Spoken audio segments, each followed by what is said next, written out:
Good morning everyone. Tara guys, basa.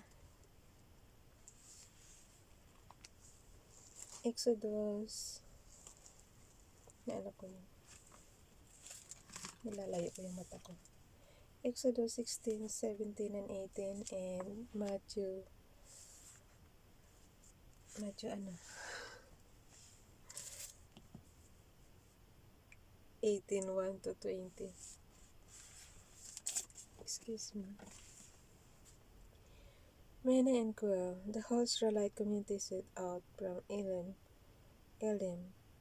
and came to the desert of Sin, which is between Elim and Sinai, on the 15th day of the second month after they had come out of Egypt. Kailan ba sila nag-come out sa Egypt?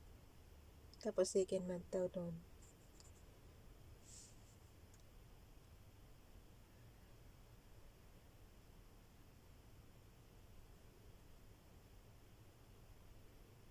May pangalan pa lang Desert of Sin. Bakit Sin?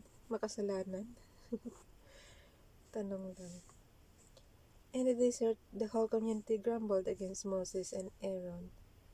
The Israelites said to them, "If only we had died by the Lord's hand in Egypt. There we sat around pots of meat and ate all the food we wanted, but you have brought us out into this desert to starve this entire assembly to death." Makakain daw sila kahit anong pagkain gusto nila. Slave nga kayo doon sa Egypt paano niyo makakain? Diba? Alam ko slave sila doon sa Egypt. So paano man yung makakain yung gustuhin nyo? Kung ano lang ihahain sa inyo, yun. Tapos, pag sinabing slave guys, diba, wala kang benefit dyan, wala kang sweldo dyan. Then the Lord said to Moses, "I will rain down bread from heaven for you. The people are to go out each day and gather enough for that day. In this way, I will test them and see whether they will follow my instruction. On the sixth day, they are to prepare what they bring in, and that is to be twice. Dublihin daw ang kuha pagdating ng ika-6 na araw, as much as they gather on the other days." So Moses and Aaron said to all the Israelites, ang dami Israelites no, sasabihin mo, "In the evening you will know that it was the Lord who brought you out of Egypt. And in the morning you will see the glory of the Lord, because He has heard your grumbling against Him." Ay, dyan ko. Alam niyo yung kulog-kulog ng dyan ko. Mas naririnig nga yun sa video naririnig yung gurug. Who are we? Kaya nga free na tayo sa sound doon sa ating level 1 ng ating meditation. Yung chan ko lang sapat na. Who are we that you should grumble against us? Moses also said, "You will know that it was the Lord when He gives you meat to eat in the evening and all the bread you want in the morning, because He has heard your grumbling against Him. Who are we? You are not grumbling against us, but against the Lord." Pero kasi si Moses, ginawa siyang God sa harap ni Parao. Kasi di ba ang dami niyang inaano na mga flag, utos ni Father God. Tapos si Aaron naman, prophet siya ni Moses. Yun ang sabi doon sa umpisa ng binasa natin, di ba?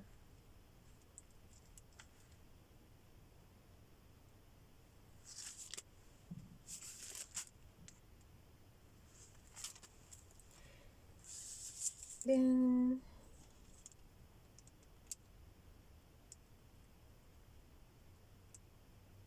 sa verse 9 guys. Then Moses told Aaron, "Say to the entire Israelite community, come before the Lord, for He has heard your grumbling." Well, Aaron, tayo nga guys, di ba nagrereklamo tayo sa COVID-19 pero until na hindi pa rin tayo pinapakinggan. Anong klaseng grumbling gagawin natin? Well, Aaron, para pakinggan tayo ni Father God. While Aaron was speaking to the whole Israelite community, they looked toward the desert, and there was the glory of the Lord appearing in the cloud. The Lord said to Moses, I have heard the grumbling of the Israelites. Tell them at twilight, you will eat meat, and in the morning you will be filled with bread. Bakit nga kaya kailangan pa ba talagang idaan kay Moses ang mga gagawin ni Father God? Pwede naman siyang mag-direct, di ba? Pero kailangan talaga idaan kay Moses tsaka kay Aaron yung lahat ng sasabihin.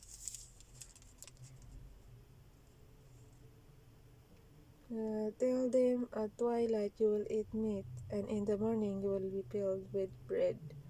Then you will know that I am the Lord your God. That evening, quail came and covered the camp, and in the morning there was a layer of dew around the camp. When the dew was gone, then flakes like frost on the ground appeared on the desert floor. When the Israelites saw it, they said to each other, What is it? For they did not know what it was. Moses said to them, It is the bread the Lord has given you to eat. This is what the Lord has commanded. Noon lang din sila nakakita ng ganun. Kaya tinatanda, ano yan? Moses said to them, It is the bread the Lord has given you to eat. This is what the Lord has commanded. Each one is to gather as much as he needs. Take an omer. Isukatan to guys, omer. For each person you have in your tent. Napanood ko to yung yung mena. For each person you have in your tent. The Israelites did as they were told. Some gathered much, some little, and when they measured it by the omer, he who gathered much did not have too much, and he who gathered little did not have too little. Each one gathered as much as he needed. Then Moses said to them, No one is to keep any of it until morning. However, some of them paid no attention to Moses. They kept part of it until morning, but it was full of maggots and began to smell. So Moses was angry with them. Mayroon talagang makukulit guys. Hindi marunong sumunod sa instruction. Each morning everyone gathered as much as he needed, and when the sun grew hot, it melted away. On the sixth day they gathered twice as much, 2 omers for each person, and the leaders of the committee came and reported this to Moses. He said to them, This is what the Lord commanded. Tomorrow is to be a day of rest, a holy Sabbath to the Lord. So bake what you want to bake, and boil what you want to boil. Save whatever is left, and keep it until morning. So they saved it until morning as Moses commanded, and it did not stink or get maggots in it. Eat it today. Eat it today. So 25 guys, verse 25. Moses said, Because today is a Sabbath to the Lord, you will not find any of it on the ground today. So nagpapahinga talaga si Father God pagdating ng 7 days. 6 days you are to gather it, but on the 7th day, the Sabbath, there will not be any. So Father God, it means pag Sabbath day, hindi ka talaga pwedeng tumulong sa amin. Kasi pahinga mo yun. Nevertheless, some of the people went out on the 7th day. Hala lang tiyan ko. Kulog na naman siya. 27 guys. Nevertheless, some of the people went out on the 7th day to gather it, but they found none. Then the Lord said to Moses, How long will you refuse to keep my commands and my instructions? Oo nga, ang kulit kasi. Hindi marunong makinig sa instruction. Bear in mind that the Lord has given you the Sabbath. That is why on the sixth day he gives you bread for 2 days. Everyone is to stay where he is. On the seventh day, no one is to go out, so the people rested on the seventh day. So, Father God, it means, pagdating ng Sabbath day, hindi ka talaga pwedeng tumulong sa amin. Kasi rest day mo yan. Ganun ba yun? Yun siya ko talaga naririnig yan. And, saan na tayo? 31. The people of Israel called the bread manna. It was white like coriander seed and tasted like wafers made with honey. Moses said, "This is what the Lord has commanded. Take an omer of manna and keep it for the generations to come so they can see the bread I gave you it to eat in the desert when I brought you out of Egypt." Oh, pinapakip yung mana.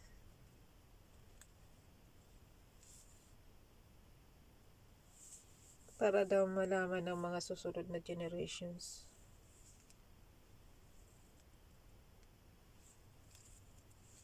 Tayo ba nakikita natin kung ano itsura ng mana? May gumagawa bang yan ngayon? So Moses said to Aaron, "Take a jar and put an omer of manna in it." So, pinapapasok doon sa jar, guys. Then, place it before the Lord to be kept for the generations to come. Para daw makita natin, tayo mga generations. As the Lord commanded Moses, Aaron. Pero ako hindi pa ako nakakita ng manna eh. Ano ba itsura talaga nun?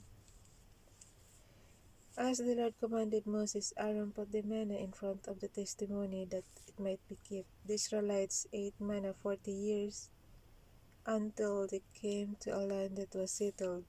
They ate manna until they reached the border of Canaan. So, 40 years silang binibigyan ni Father God ng manna. An omer is 1/10 of an ephah. So, measurement ito guys nung araw. Huwag na natin intindihin yan at mahina ako sa math. Kasi ang equivalent daw ng omer is 1/10 of an ephah. So, 17. Water from the rock. So, it means 1 omer. Oh, how many? 1 omer is 10th ephah. Ganun ba yun? 1/10 eh. An omer is 1/10 of an ephah. So, 10 portion siya ng ephah, yung 1 omer. Water from the rock. Akala mo talaga magaling sa math eh. Kaya hindi ko tinatakal. Water from the rock.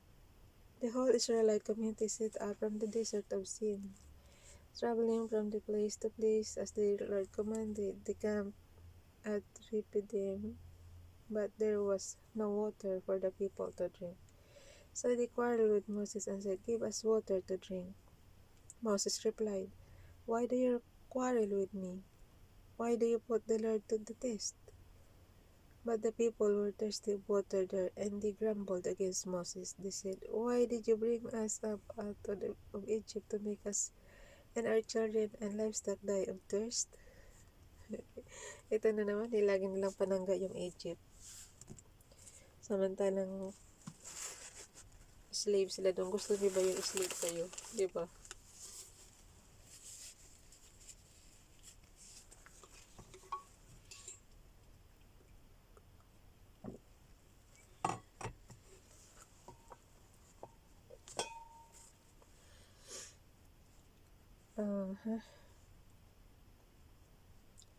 Then Moses cried out to the Lord, "What am I to do with these people?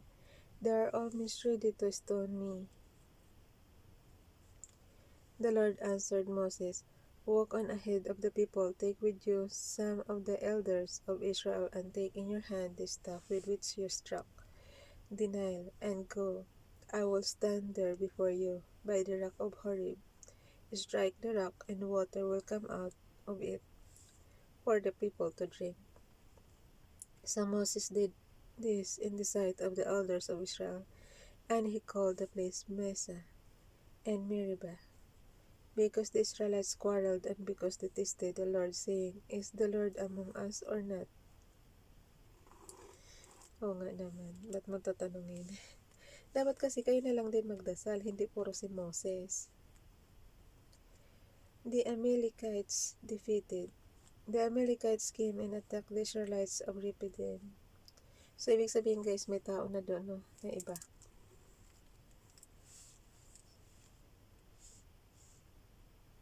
Moses said to Joshua, "Choose some of our men and go out to fight the Amalekites." Nakikipag-away na rin sila. Oh. "Tomorrow I will stand on top of the hill with the staff of God in my hands." With the staff of God in my hands. So Joshua fought the Amalekites. Oh, bakit Joshua?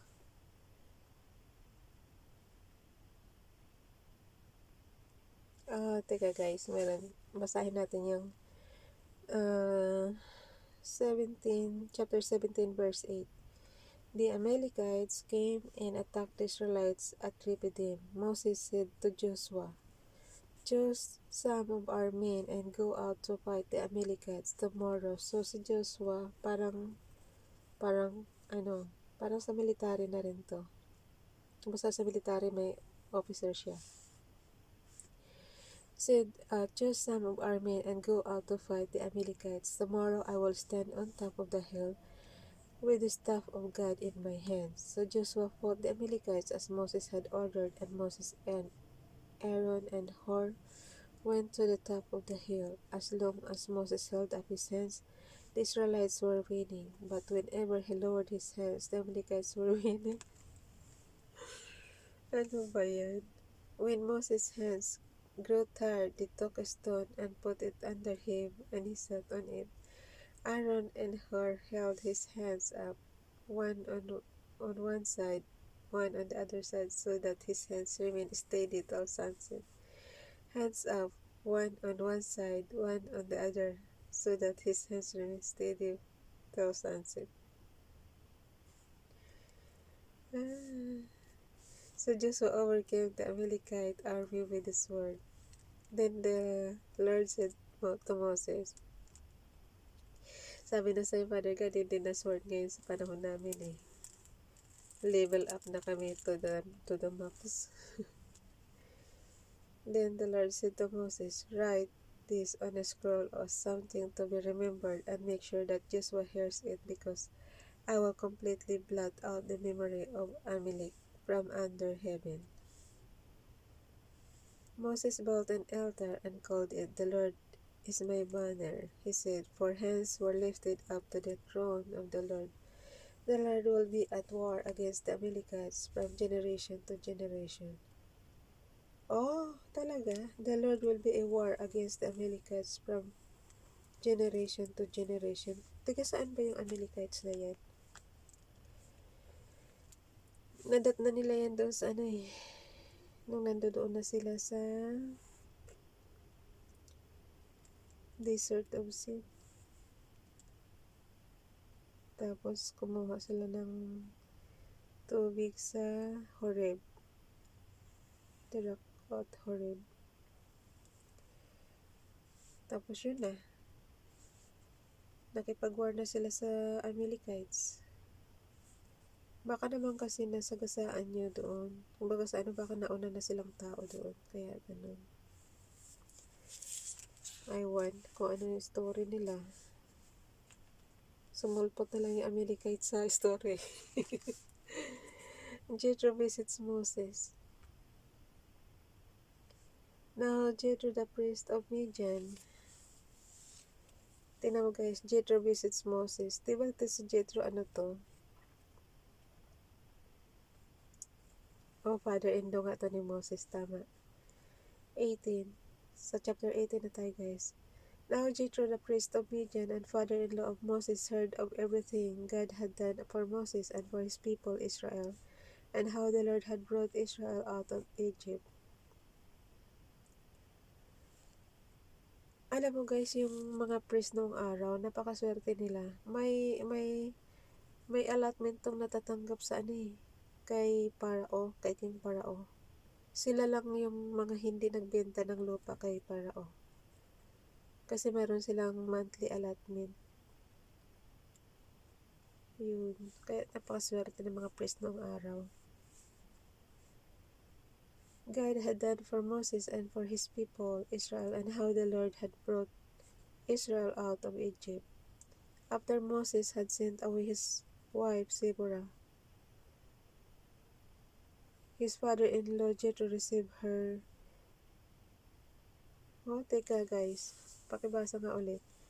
After Moses, verse 2, after Moses had sent away his wife Zipporah, anak ni Jethro guys. His father-in-law Jethro received her and her two sons. Ba't kasi one son was named Gershom. So dalawa pala anak nila Zipporah. For Moses said, I have become an alien in a foreign land, and the other was named Eliezer. For he said, my father's God was my helper, he saved me from the sword of Pharaoh. Jethro, Moses' father-in-law, together with Moses' sons and wife,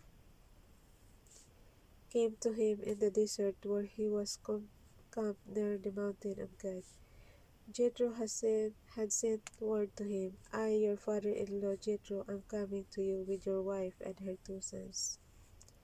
So Moses went out to meet his father-in-law and bowed down and kissed him. They greeted each other and then went into the tent. Moses told his father-in-law about everything the Lord had done to Pharaoh and Egyptians for Israel's sake, and about all the hardships they had met along the way, and how the Lord had saved them.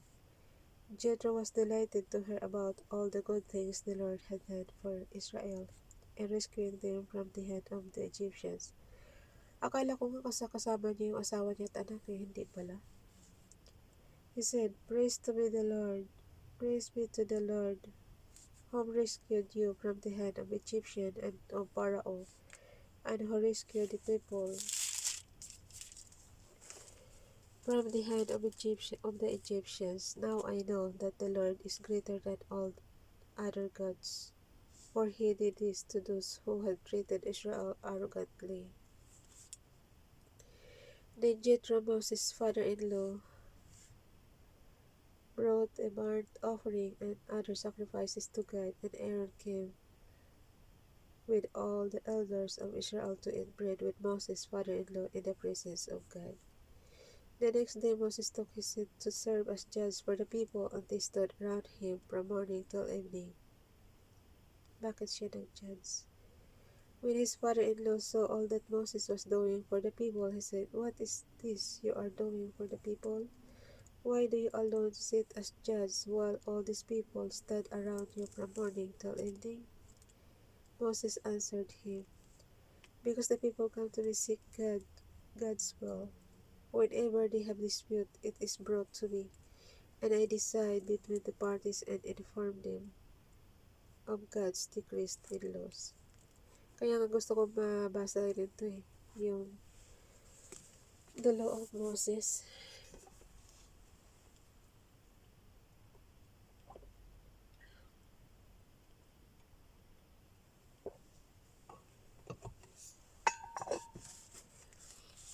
Moses' father-in-law replied,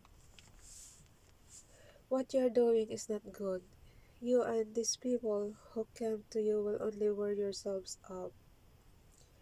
The work is too heavy for you. You cannot handle it alone. Listen now to me. Naku po.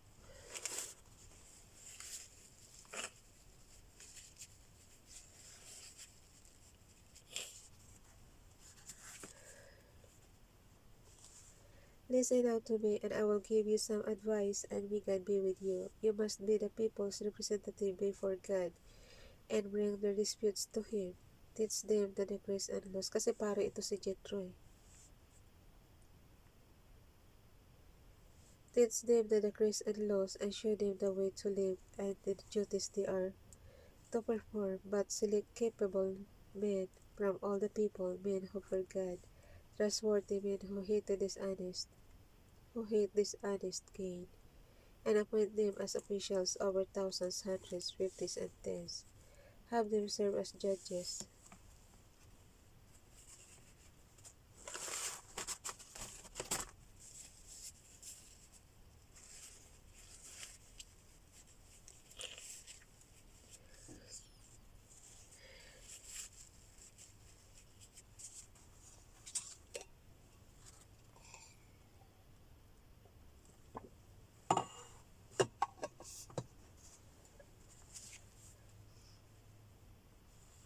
Not enough clothes yata ako.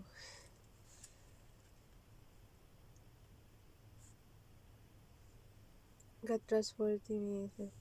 Have them serve as judges for the people at all times. Have them serve as judges for the people at all times, but have them bring every difficult case to you. The simple cases they can decide themselves.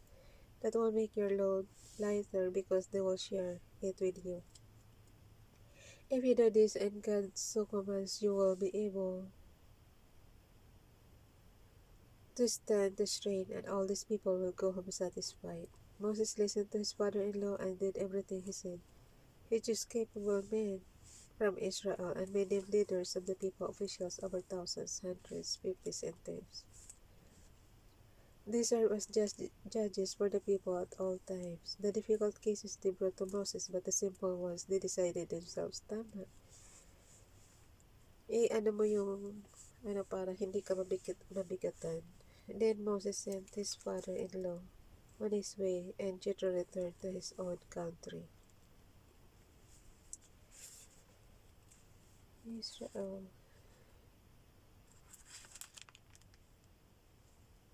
Hanggang 27 lang guys. Punta na tayo sa nakalagay kasi dito sa ano na para bukas na yata to. After escaping through the Red Sea, the Hebrews traveled through the desert and arrived at Sinai, God's holy mountain. So, holy mountain pala yung Sinai. There, they received the Ten Commandments as well as instructions for building tabernacle, a center of worship. Through Israel's experiences at Mount Sinai, we learn about the importance of obedience in our relationship with God. These laws help expose sin and they gave standards for righteous living. Para bukas yata ito po, guys. In-advance na ng base. So, dito tayo sa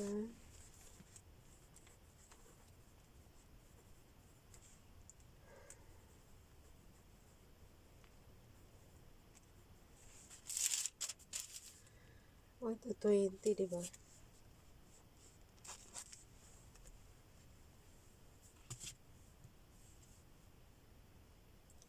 18, 1 to 20, guys.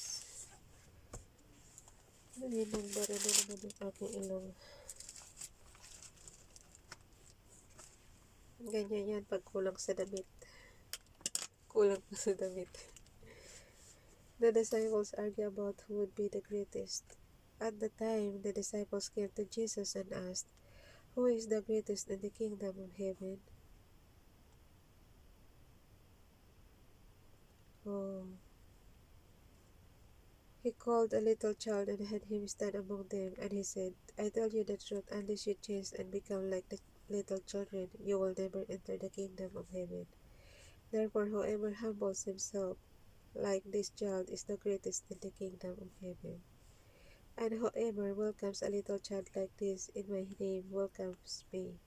But if anyone causes one of these little ones who believes in me to sin, it will be better for him to have a large millstone hung around his neck and to be thrown in the depths of the sea." Jesus wars against temptation. Woe to the world because of the things that cause people to sin. Such things must come, but woe to the man through whom they come, if your hand of your foot causes you to sin, cut it off and throw it away. Patay. It is better for you enter life maimed or crippled than to have 2 hands or 2 feet and be thrown into the eternal fire. Into eternal fire.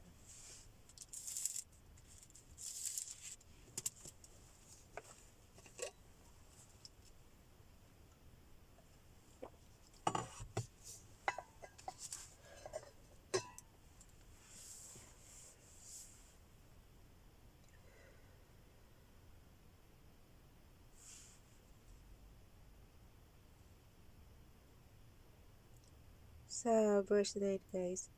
And if your eye causes you to sin, gouge it out and throw it away. Oh my God. It is better for you to enter life with one eye than to have 2 eyes to be thrown into the fire of hell. Hindi naman yan literal, guys. Alam mo, ano mo yung mata mo, bubulagin mo.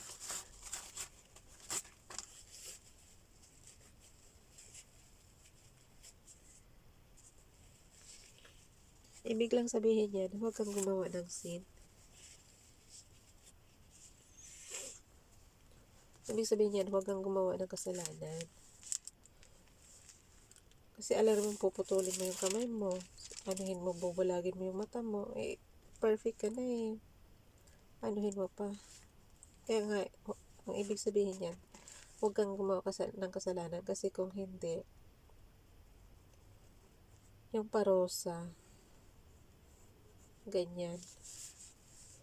Jesus warns against looking down on others. Say that you do not look down on one of these little ones. Ay nako, hindi ko mabasa lalo. For I tell you that there are angels in heaven always see the face of my Father in heaven. What do you think? If a man owns 100 sheep and one of them wanders away, will he not leave the 99 on the hills and go to look for the one that wandered off? Yeah, hanapin mo talaga. And if he finds it, I tell you the truth, he is happier about that one sheep than about the 99 that did not wander off.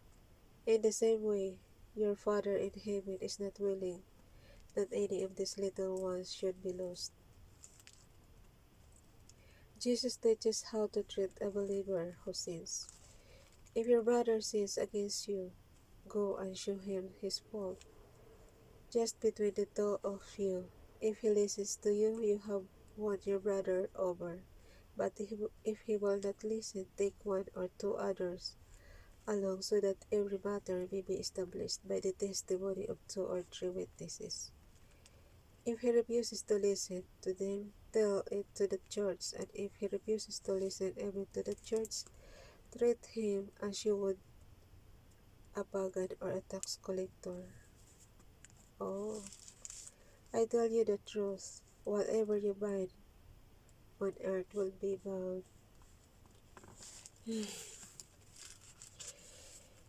Yung ilong ko guys, barado na naman. I tell you the truth, whatever you bind on earth will be bound in heaven, and whatever you lose on earth will be lost in heaven. Again, I tell you that if 2 of you on earth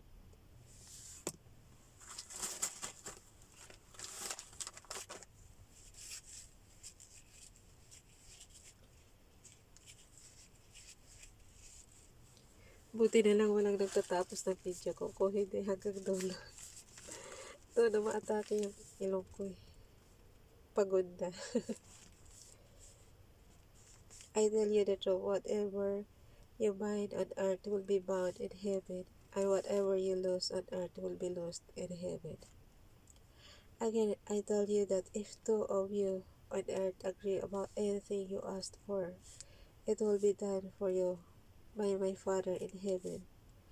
For where 2 or 3 come together in my name, there am I with them. Oh. So, anuhin natin ito description guys sa verse 20. For where 2 or 3 come together in my name, there am I with them. Love you, Father God. Tignan mo. Kung kailan patapos na tsaka batake. Okay lang yan. Bye-bye everyone. God bless.